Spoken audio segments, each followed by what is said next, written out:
안녕하세요. 남가자교회 중고등부 친구들.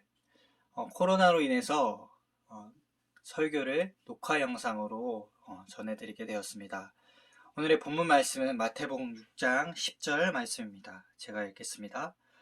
나라가 임하시오며 뜻이 하늘에서 이루어진 것 같이 땅에서도 이루어지이다. 아멘.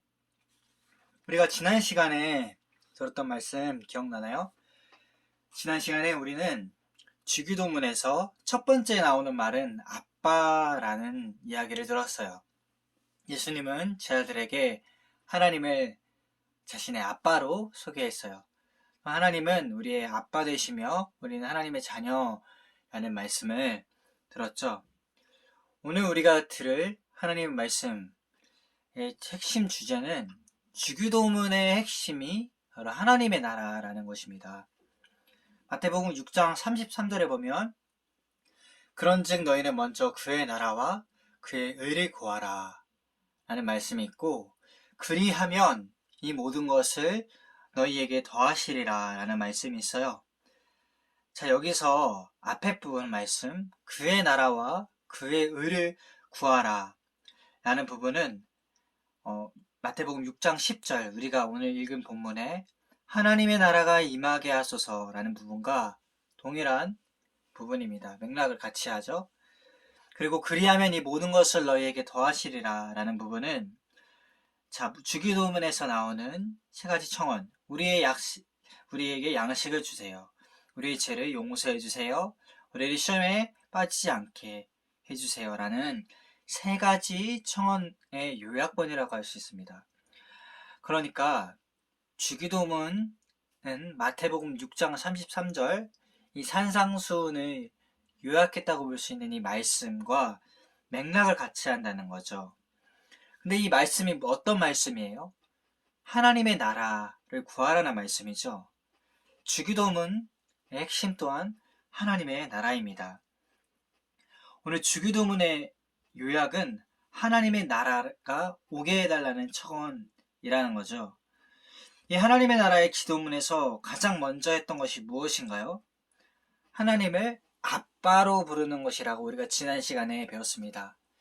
예수님께서 하나님을 아빠로 부르시는 것은 예수님 자신이 첫 번째로 예수님 자신이 하나님의 아들이심을 나타내는 것이고, 동시에 예수님이 새롭게 하나님 나라의 운동을 통해 사람들을 불러 모아 하나님 나라의 백성 되시게 하는 메시아이심을 드러내는 것입니다. 예수님 자신이 하나님 나라의 그리스도다. 하나님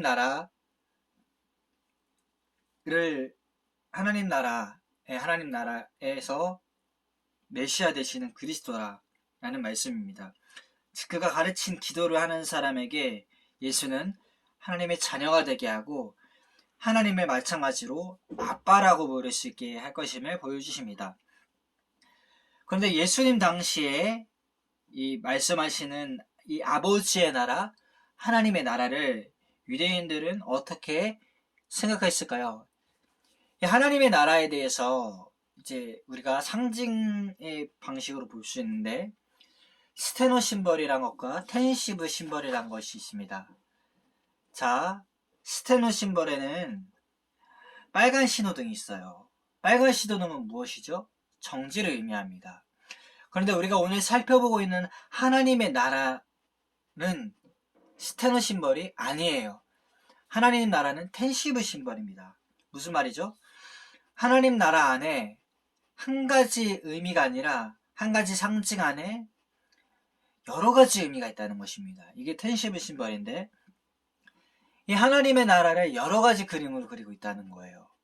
그래서 사복음서에서 하나님의 나라를 예수님께서 비유로 설명하실 때 한 가지에 국한하지 않고 때로는 농부의 비유, 때로는 포도나무의 비유, 때로는 누룩의 비유, 이런 식으로 여러 가지로 하나님의 나라를 상징을 묘사하셨습니다. 그럼 하나님의 나라를 우리가 어떻게 마음속에 그려볼 수 있을까요?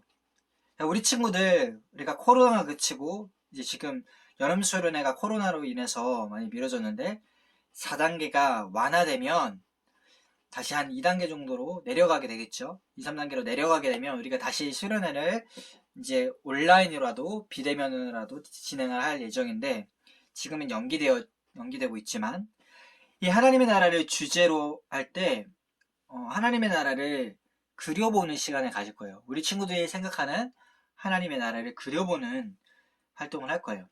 그럼 하나님의 나라를 우리는 어떻게 그려볼 수 있을까요? 그리고 성경은 하나님의 나라를 어떻게 그리고 있을까요? 하나님의 나라라고 할 때 처음 생각할 수 있는 부분은 그 하나님의 나라를 창조하신 창조주 하나님이십니다. 하나님은 온 세상을 창조하셔서 다스리신다는 생각이고, 아담이 하나님의 형상으로 지음을 받았다는 것이 이 의미예요. 이 말이 의미하는 것은 아담이 하나님의 형상으로 지음을 받았다라는 말은 아담이 첫 번째로 하나님의 대리자가 된다는 말입니다. 다시 말해 부왕이 된다는 뜻이죠. 왕이 있고 부왕이 있을 때 하늘에 계신 하나님이 하늘 위에 계신 왕이라면 이 땅에는 부왕인 아담이 땅을 통치하겠다는 것을 의미합니다. 그래서 아담이 있고 이 아담이 부왕으로 땅을 통치했었는데 아담이 선악을 알게 하는 나무를 먹게 됩니다. 그래서 이 땅에 대한 통치권을 어떻게 하게 돼요? 잃어버리게 됩니다. 그 이 땅에 대한 통치권이 사탄에게 넘어가게 되죠. 그래서 이 땅의 권세를 잡고 있는 자가 누가 되냐면 사탄이 됩니다. 하나님은 왕이시고 이스라엘은 그의 백성이라는 언약관계 가운데서도 우리 하나님 나라를 생각해 볼 수 있는데, 창조주 하나님은 아담을 창조하시고 자신의 대리자로 잡으셨어요. 땅을 통치하게 하셨어요. 그런데 이 부왕의 역할을 잘 감당해야 할 아담이 사탄의 유혹에 넘어가서 이제 그 땅의 통치권이 사탄에게 넘어간 것입니다. 자, 이 사건이 마치 주기도면의 6번째 청원을 그려보는 것 같죠? 악한 자로부터 우리를 지켜달라는 기도가 있죠, 주기도문에. 그것과도 맥락을 같이 합니다. 왜 악한 자로부터 우리를 지켜달라고 할까요? 이 땅은 사탄의 영향력 아래에 있기 때문입니다. 원래 하나님의 나라 에덴 동산에서는, 첫 번째 하나님 나라의 모형인 에덴 동산에서는 하나님의 생명만이 가득했어요. 하나님께서 주시는 좋은 것들로만 가득했었습니다. 먹을 여러 가지 과일이 있었고, 그리고 아담과 하와가 있었습니다. 그리고 아담과 하와가 동물들이 아담과 하와가 이름을 지어주고 그들의 다스림 아래에 있었어요. 부왕으로서. 그런데 이제 사탄에게 이 땅이 넘겨지게 되자 죽음의 권세가 이 땅 가운데 오게 됩니다. 그래서 고난을 사람이 맞이하게 되고 사람들에게 병이 생기게 됩니다. 원래 온전한 하나님과 하나로 연합되어졌던, 하나님의 생명과 하나로 연합되어졌던 성령이 충만했던 아담이 하나님의 생명, 영생으로부터 떨어지게 되자 육신에 뭐가 생겨요? 질병이 생기게 됩니다. 그리고 영원히 사는 존재가 아닌 이제 죽어가는 존재가 되는 거죠. 그리고 아담의 가족 가운데 무슨 일이 생겨요? 형제가 형제를 죽이는 일이 생깁니다. 자, 이런 갈등이 생기게 되고 죄로 인한 고통들, 이게 다 어떤 결과죠? 죄로 인한 사단의 유혹에 넘어가서 죄로 인해 생기는 여러 가지 안 좋은 영향들, 질병, 관계의 깨어짐, 전쟁, 그리고 여러 가지 자연 가운데 있는 자연이 엉겅퀴를 내는 저주를 받는 그런 부분들, 그런 여러 종류의 고난들이 사람에게 나타나게 됩니다. 이 모든 죄의 영향력이 누구로부터 나타난 거죠? 아담이 하나님께 반역함으로 말미암아 사탄이 합법적으로 우리에게 이제 죄의 영향력을 끼치게 된 겁니다. 왜냐하면 우리가 죄를 지었기 때문에 사탄이 우리를 공격할 수 있는 기회를 우리가 열어놓은 거예요, 문을. 그럼 하나님의 나라가 오게 된다는 게 무슨 말이죠? 오늘 마태복음 6장 10절에 나라가 임하시오며, 이게 무슨 말일까요? 나라가 임하시오라는 말은 하나님의 나라가 이 땅 가운데 있었는데, 이 땅 가운데 있었던 하나님의 나라 가운데 이제 누가 임해요? 자, 하나님의 나라가 다시 임한다는 거죠. 예전에는 하나님께서 왕으로 계시고 이 땅에 사람이 있었어요. 사람들이 사랑하는. 그런데 이 땅 가운데 이제 누가 이제 들어오게 되는 거죠? 이 사이에 사탄에게 아담의 죄로 인해서 이 땅을 다스리는 권세가 아담이 사탄에게 주고 만 것이죠. 선악과를 알게 하는 나무를 먹어서요. 그래서 이 땅이 누구의 권세 아래 있게 되냐면 이 사탄의 권세 아래 있게 됩니다. 이 전쟁이 가득하게 되죠. 사탄이 하나님께서 자신의 주권을 아담에게 주셨는데, 이 땅을 다스릴 권리를 아담에게 부왕으로서 주셨는데, 그것이 이제 사탄에게 넘겨져 버린 거예요. 근데 하나님께서 이것을 보고만 계시지 않죠? 그래서 어떻게 되시죠? 하나님께서 예수 그리스도를 보내주셔서 이 땅 가운데 하나님의 나라가 다시 임하게 하십니다. 이 땅 가운데 하나님의 나라가 빛이 어둠 가운데 다시 임하게 되죠. 그래서 하나님의 나라가 오면, 통치자가 오면 이 자리 가운데 무슨 일이 일어나게 돼요? 이제 어둠의 권세들이 사라지게 되고 이곳은 빛으로 가득하게 됩니다. 그래서 각 사람들 가운데 생명, 영생, 이제 구원이 다시 임하게 되는 것이죠. 하나님 안에서는 이제 죽음이 생명이 되고 사망이 다시 삶이 되는 거예요. 하나님 안에서 나빴던 과거의 죄와 죽음에 있었던 것들이 이제 생명과의 하나님의 나라의 것들로 바뀌게 되는 거죠. 지옥의 것들이 천국의 것들로 바뀌게 되는 것이에요. 자, 그래서 우리가 이 하나님의 나라가 오게 하시며 라는 의미를, 성경적 의미를 찾아볼 때, 나라는 성경에서, 구약에서 히브리어로 말쿠트, 신약에서는 헬라어로 바실레이아가 있습니다. 이 신구약 모두 장소적 개념보다는 주권, 통치, 지배의 개념을 가르쳐요. 무엇을 의미한다고요? 주권, 통치, 지배의 의미. 자, 이 영역 가운데서는 이 빛이, 하나님의 이 노란색 빛이 하나님의 주권을 나타내는 표시라면, 이 하나님의 나라가 하늘에 있는데 그 하늘에 있었던 하나님의 나라가 예수 그리스도를 통해서 이 땅 가운데 하나님의 주권이 임하게 되고, 그 예수 그리스도를 받아들이는 사람에게는 하나님의 생명과 하나님의 통치가 이 땅 가운데서도 임하게 되는 거예요. 그러면 이 땅이지만 예수 그리스도를 아는 사람에게는 하나님의 나라가 임하게 되고, 이 땅이지만 예수 그리스도를 모르는 자에게는 아직도 사탄 마귀 권세 아래에 있게 되는 거죠. 그런데 사탄 마귀 권세가 지금 어떻게 됐어요? 정수리가 박살이 났죠. 그래서 세력이 약해졌지만, 이미 승리하는 싸움을 싸우지만 아직도 완성된 천국이 아닌 우리는 이 땅 가운데서 일시적인 천국을 맛보는 것입니다. 그러니까 아직 그 나라가 시작되지긴 했지만 아직 완성되어지지는 않은 상태예요. 이것을 이제 종말론적 세계관으로 종말론적인 하나님의 나라인데, 우리가 아직 천국을 이 땅 가운데서 누리는 과정이지만 죄와 사망의 권세, 사탄의 권세와 싸워야 하는 과정 가운데 있는 것이죠. 그래서 나라가 오게 하시며, 우리가 마태복음 6장 10절에서 읽는 나라가 임하시오며 라는 것의 의미는 하나님의 통치 가운데 넓게는 우리가 우리 자신을 통하여서, 그리고 우리가 일하는 이 일터 가운데, 나아가 이 세상 가운데 누구의 통치가 임하는 것이에요? 하나님의 통치가 임하게 하는 것입니다. 하나님의 통치를 임하게 해달라고, 누구를 통해서? 예수 그리스도를 통해서, 예수님을 통한 하나님의 통치가 우리 가운데 임하게 해달라고 기도하는 것입니다. 이것이 나라가 임하시오며 라는 것의 의미예요. 그러면 우리 친구들은 천국을 뭐라고 생각하세요? 성경이 말하는 천국과 천국은 어떻게 그릴 수 있을까요? 우리 친구들은 천국은 어떤 곳이라고 생각하나요?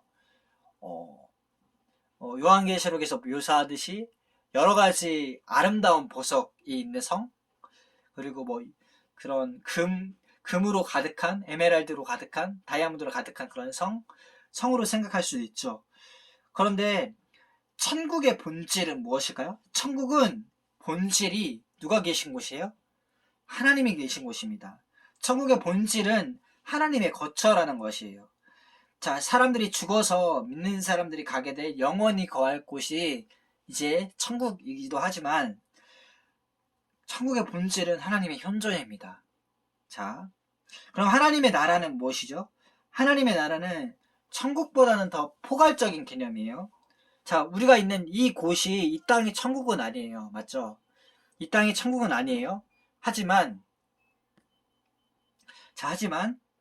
이 땅이 천국은 아니지만 하나님의 나라는 천국보다 더 포괄적인 개념으로 하나님의 통치가 임하는 모든 영역을 말하게 되죠.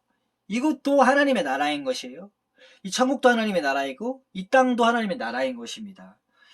우리는 우리의 삶을 통해서 이 땅에 지금 예수님을 믿지 않는 사람들이 있잖아요. 그 사람들에게도 하나님의 나라가 임하게 하기 위해서, 하나님의 나라를 확장하기 위해서 우리가 어떻게 해야 될까요? 우리 하나님의 자녀로서 하나님의 자녀로서 영적 권세를 가지고 있습니다. 요한복음 1장 12절에 있죠. 우리는 하나님의 자녀가 되는 영적 권세를 가지고 있어요. 네, 영접하는 자고 그 이름에 믿는 자들에게는 하나님의 자녀가 되는 권세를 주셨습니다. 하나님의 자녀가 된 우리는 사단을 통해서 들어온 거짓된 생각들, 타락한 세상의 사고체계, 이 사단의 정사와 권세, 어둠의 세상 주권자들, 그리고 하늘에 있는 이 악한 영들에 대항해서 우리가 기도와 말씀을 통해서 사단의 통치를 줄어들 수 있습니다. 우리가 기도할 때, 우리가 말씀을 실천할 때 이 땅 가운데서 하나님 나라가 확장돼요. 하나님의 영향력이, 하나님의 선한 빛의 영향력이 우리를 통해서 이 땅 가운데 흘려보내집니다. 그래서 우리의 역할이 중요한 거죠. 우리 한 사람 한 사람이 하나님의 통치를 받는 하나님의 자녀인 것이에요. 하나님의 나라인 것입니다. 뜻이 하늘에서 이루어진 것 같이 땅에서도 이루어진다는 것은 그럼 구체적으로 무슨 뜻이죠? 하나님의 주권, 하나님의 뜻을 따라 이 천국이 그분의 뜻이 이루어진 공간이듯이 이 땅 가운데서도 하나님의 뜻이 이루어지기를 구한다는 것입니다. 주석에 이렇게 나와 있는데요. 그러면 구체적으로 이 땅에서 우리가 어떻게 하나님의 뜻을 이룰 수 있을까요? 우리가 하나님의 자녀로서, 믿는 자로서 이 땅의 현실들을 여러 가지 맞이하게 되죠. 그 현실들을 맞이할 때 우리의 상황 가운데 하나님의 뜻을 구하는 것입니다. 어떻게 해요? 말씀과 기도로. 우리가 말씀을 읽으면서 하나님의 지혜를 구하고 기도를 하면서 하나님의 능력과 지혜를 구하는 거죠. 그러면 하나님께서 말씀과 기도를 통해서 우리가 하나님의 뜻을 행할 수 있는 지혜와 능력을 주십니다. 어떻게 할 때? 우리가 말씀을 읽고 기도를 할 때, 또 하나님의 사람들과 믿는 자들과 교제를 할 때 하나님의 뜻을 행할 지혜와 능력을 주십니다. 그래서 우리 가운데 하나님의 뜻이 이루어질 수 있는 것이죠. 하나님께서는 우리 한 사람 한 사람을 두고 자신의 뜻을 가지고 계세요. 하나님 나라를 확장하시기 원하는 자신의 한 사람 한 사람에 대한 고유한 뜻이 있습니다. 하나님의 계획들이 있어요. 그 계획이, 비전이 이루어지기 위해서 우리가 무엇을 해야 돼요? 우리가 주기도문에서 기도하듯이 나라가 임하시오며 뜻이 하늘에서 이루어진 것 같이 땅에서도 이루어지이다 라고 기도하는 거죠. 하나님의 뜻은 무엇이에요? 사람들을 구원하는 것, 사람들을 영생하도록 하는 것. 요한복음에 나와 있습니다. 우리가 오늘 하나님의 말씀을 주기도문을 통해서 들었는데, 이 주기도문에 하나님 나라와 밀접하게 관련된 기도문이라는 걸 들었어요. 자, 우리 친구들이 이 말씀처럼 날마다의 삶 가운데서 하나님의 뜻을 주기도문을 통해서 구하며 하나님의 나라를 확장해 나가는데 우리 모두 쓰임받기를 기도합니다. 기도하시겠습니다. 하나님 아버지 감사합니다.